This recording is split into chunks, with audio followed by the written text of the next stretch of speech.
तो hello traders. मैं fail trader एक बार फिर आप लोगों का स्वागत करता हूं अपने चैनल वन फेल ट्रेडर में। और आज हम बात करेंगे पिछले हफ्ते जो स्टॉक्स डिस्कस किए थे और जो निफ्टी के बारे में डिस्कस किया था उसके बारे में, उनकी परफॉर्मेंसेस एंड आगे निफ्टी नेक्स्ट वीक के लिए क्या कर सकता है और कौन कौन से स्टॉक्स अच्छे लग रहे हैं नेक्स्ट वीक के लिए। पिछले वीक स्टॉक्स में लॉन्ग साइड में तो बहुत ही कम स्टॉक्स हैं जो चल पाए थे।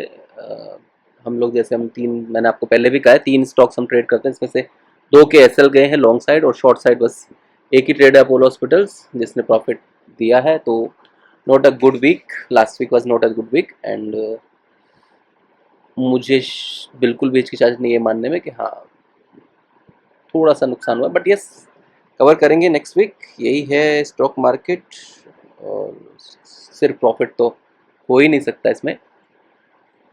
केवल एक जुबिलेंट फूड था लास्ट वीक जिसने लॉन्ग साइड में अच्छा चला था। ज़्यादातर स्टॉक्स नीचे ही हैं, बट अभी शेयर करूंगा मैं कि कौन कौन से स्टॉक्स अभी भी अच्छे लगे। जुबिलेंट फूड गुड मूव, अभी रिट्रेसमेंट पे गए बट यहाँ से इसको लेना चाहिए, ये नेक्स्ट वीक के लिए अच्छा रह सकता है, नो डाउट। और इस वीक वेट एंड वॉच ज़्यादा है, ज़्यादा कुछ खास है नहीं इस वीक के लिए। जो मेन चीज़ है वो मैं आपके साथ डिस्कस करता हूँ निफ्टी को लेके। निफ्टी 50 लास्ट टाइम भी जब हमने जर्नी शुरू की थी कहा था कि ये सिर्फ बी का बाउंस होगा जो यहाँ से यहाँ तक आएगा और सी में हम फिर से नीचे आएंगे। अब सी में हम नीचे कहाँ से जा सकते हैं वो देखने वाली बात है, लेकिन जो मुझे लग रहा है मैं आपके सामने ही करता हूँ, जिसको समझना हो वो समझ भी जाएगा। Corrections, we know the correction होती है थ्री वेव्स में A B C. Okay, so let me draw, this was the complete A, this is the B and C will be like this. So C कहाँ तक जा सकता है, क्या possibilities है C के लिए भी, वो हम लोग देखते हैं। कंफर्म तो ये कि C है और उसके बाद जर्नी बहुत अच्छी ऊपर की तरफ स्टार्ट होनी ही होनी है। Let me tell you guys जो मुझे लग रहा है। पहले स्टैंडर्ड डिस्क्लेमर भी यस देता हूँ, मैं कोई सेबी रजिस्टर्ड एनालिस्ट नहीं हूँ। इस चैनल पर जो भी व्यूज़ शेयर करें वो मेरे अपने हैं, जो ऐसा मुझे लगता है। किसी भी फाइनेंशियल डिसीजन को लेने से पहले कृपया अपने फाइनेंशियल एडवाइजर से कंसल्ट करें प्लीज़। आपका पैसा है, सोच समझ कर लगाएं। सो सी वेव में 5 वेव होंगी, तो उसको हम लोग थोड़ा सा देखते हैं कैसे हो सकता है। जो क्लियर अभी तक दिख रहा है, दिस इज 1 2, ये 3 है या 5 हो जाएगा वो देखना पड़ेगा। 3 4 5 में ज़्यादा डीप लेके नहीं जाना चाहता, 5 यही रखते हैं अभी के लिए। उसके बाद रीज़न भी बताता हूँ। अच्छा, 3 है या 5 यहाँ पर है, उसको हम थोड़ा सा नीचे टाइम फ्रेम में जाएंगे तो वहाँ से ही हम लोग उसको देख सकते हैं। ये 1 2 3 4 ब्लैक अच्छा लग रहा है, इसको थोड़ा चेंज कर देते हैं, एनी कलर, चलो रेड में करते हैं इसको। तो 1 2 3 4 5, अब ये 3 है या 5 है इसको देखते हैं, क्योंकि अगर ये 3 है तो 3 वेव में भी हमको 5 वेव्स देखनी पड़ेगी। तो उसको एक बार डिस्क्राइब करते हैं। दिस इज 1 एंड 2, 1 2 3 4 5, 3 4, ये 5, ये इंटरनल है इसका। सो इंटरनल के लिए हम इसको और थोड़ा डिग्री छोटा कर देते हैं। तो गैस यस, ये 3 है यहाँ पर। अभी जो बाउंस मतलब आएगा उसको ये मत समझना कि वो रिवर्सल बाउंस होगा।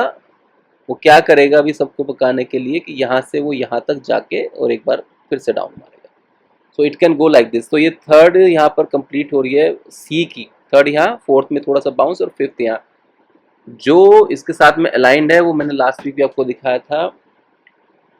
2 सितंबर की फर्स्ट कैंडल 9:15 की कैंडल होगी, वो बहुत इंपॉर्टेंट कैंडल होगी, उसके बेसिस पर ट्रेड ले सकते। तो 2 दिन की 2 सितंबर की डेली कैंडल भी बहुत इंपॉर्टेंट है, उसको भी बेंचमार्क रखना होगा। लेकिन जिसको थोड़ा सा जस्ट एक स्विंग के लिए करना है वो फर्स्ट कैंडल 2 सितंबर पे काम कर सकते हैं। प्राइस टाइम स्क्वायर होगा, अगर प्राइस उस कैंडल पे कहीं 24,652 के आसपास टच होता है तो प्राइस टाइम स्क्वायर हो जाएगा। अदरवाइज सिर्फ टाइम पे खेलना पड़ेगा आपको, वो होगा 2 सितंबर 9:15 बजे। 9:15 से 10:15 की जो आवरली कैंडल होगी, या फिर डेली के हिसाब से भी, डेली के हिसाब से फिर आपका ये प्राइस, ये डेट रहेगा 2 सितंबर की पूरी कैंडल भी। मुझे जो लग रहा है वो यही लग रहा है कि गाइस यहाँ से एक बाउंस ऊपर और फिनिश, और उसके बाद हम ये करेक्शन खत्म, और उसके बाद हम चलेंगे 27,000 की तरफ, मिनिमम 27,000 की तरफ हमको जाना चाहिए उसके बाद में, क्योंकि हर चीज़ रिलेटेबल लग रही है। रिलायंस भी जस्ट लग रहा है कि अपनी जर्नी कंप्लीट करने वाला है। So this is Nifty, I will not look for shorts here on guys. हो गया शॉर्ट्स का मेरे ख्याल से जितना होना था, यहाँ से हमको सिर्फ लॉन्ग ट्रेड से देखना है, उसी पर हम काम करेंगे नेक्स्ट वीक के लिए। बैंक निफ्टी भी अपनी जर्नी कंप्लीट के करीब है, इसलिए वो भी अच्छा लग रहा है। हो सकता है बैंक निफ्टी लीड करना शुरू कर दे, बैंक्स की वेटेज ज़्यादा है, ऑब्वियसली बैंक निफ्टी लीड करेगा तो निफ्टी, ओ यस, ये इसमें वुल्फ वेव पैटर्न जो मैंने पहले भी डिस्कस किया था आप लोगों से कि यहाँ पर कहीं इसका टारगेट आएगा, वो टच हो चुका है। बाउंस आएगा गाइस यहाँ से, कैसे आएगा वो प्राइस एक्शन के हिसाब से आप लोग उसको देख सकते हैं, प्राइस एक्शन के बेसिस पर ही देखना पड़ेगा। यहाँ पर एक्सपेंडेड फ्लैट है ABC करके, यहाँ पर कहीं कंप्लीट होनी चाहिए जर्नी इसकी भी। सो गाइस शॉर्ट की तरफ ज़्यादा नहीं देखेंगे, लॉन्ग्स की अपॉर्चुनिटीज हम लोग ढूंढने की कोशिश करेंगे। नेक्स्ट वीक के लिए स्टॉक्स जो देखेंगे वो ये वाले रहेंगे हमारे।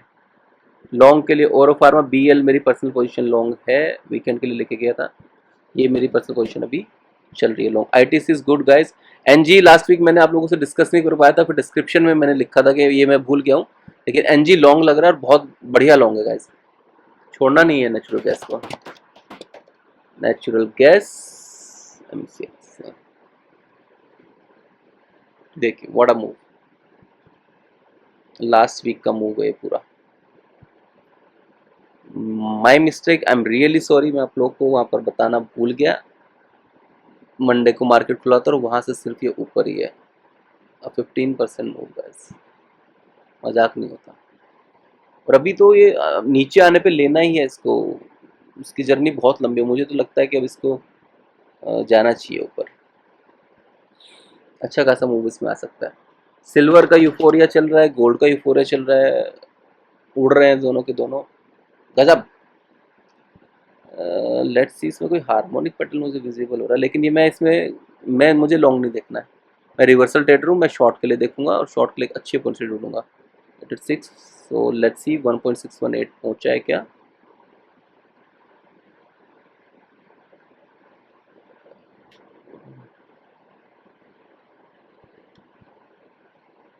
दिस इज गाइस, नहीं है बिल्कुल, यहाँ से बिल्कुल भी लॉन्ग के लिए मत देखना, यहाँ कहीं से ये होगा और फिर इसको टच करेगा, लेकिन सिल्वर में मेरा टारगेट कहीं यहाँ नहीं है, जो वेव्स के हिसाब से है मुझे लगता है ये 1 लाख के आसपास फिर से वापस यहाँ कहीं आना चाहिए इसको।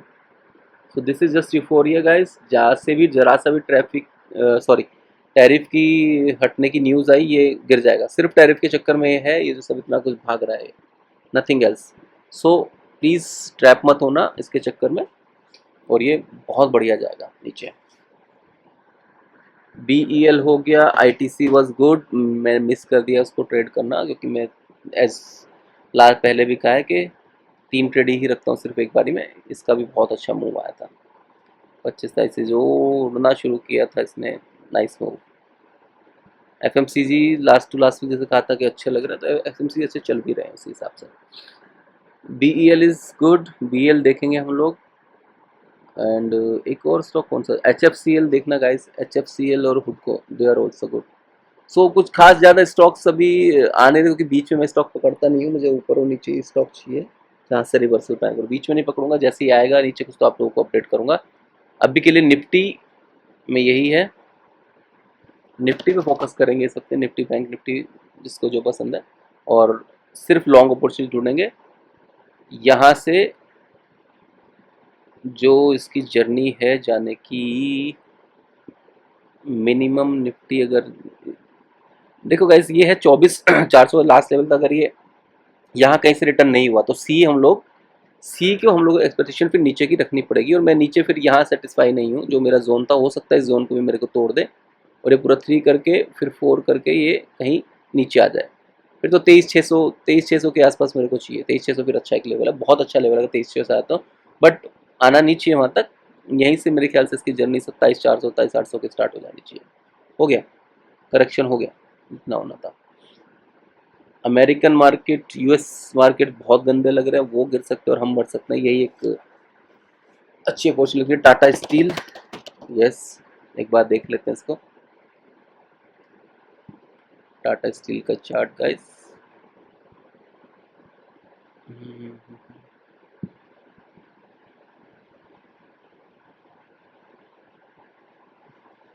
बहुत अच्छे एरिया में, हो सकता है यहाँ से थोड़ा और नीचे अगर यहाँ भी आया तो लेना है। 180 के अराउंड इसका नेक्स्ट टारगेट बनता है, कहीं यहाँ तक इसको आना है, तो टाटा स्टील को भी रडार पे रखना। सो यही है गाइज इस हफ्ते के लिए। बाकी आपको किसी भी स्टॉक का एलिट वेव के थ्रू एनालिसिस चाहिए या गैन के अकॉर्डिंग एनालिसिस चाहिए, प्राइस एक्शन एनालिसिस चाहिए, you can just connect me on my email ID onefailtrader@gmail.com, और आपको मैं डिस्क्रिप्शन में भी डाल दूंगा email ID. Don't hesitate to ask any queries, कहीं फंसे हो उसमें भी don't hesitate, just connect with me. मेरा कोई टेलीग्राम चैनल, कोई और व्हाट्सएप चैनल नहीं है, सिर्फ यहीं पे आप लोगों के साथ कम्युनिकेट करता हूँ, जस्ट आप लोगों की हेल्प के लिए, क्योंकि मैं भी ये सब चीज़ें पहले देख चुका हूँ, फंसना फंसाना स्टॉक्स के अंदर बहुत देखा है, बहुत लॉसेस भी खाए हैं पहले, उसके बाद ही सीखे हैं। उसके बाद मैं नहीं चाहता कि लोग वो चीज़ें देखें, इसलिए I am here, fail trader, signing off now, take care guys, have a good week ahead, bye bye.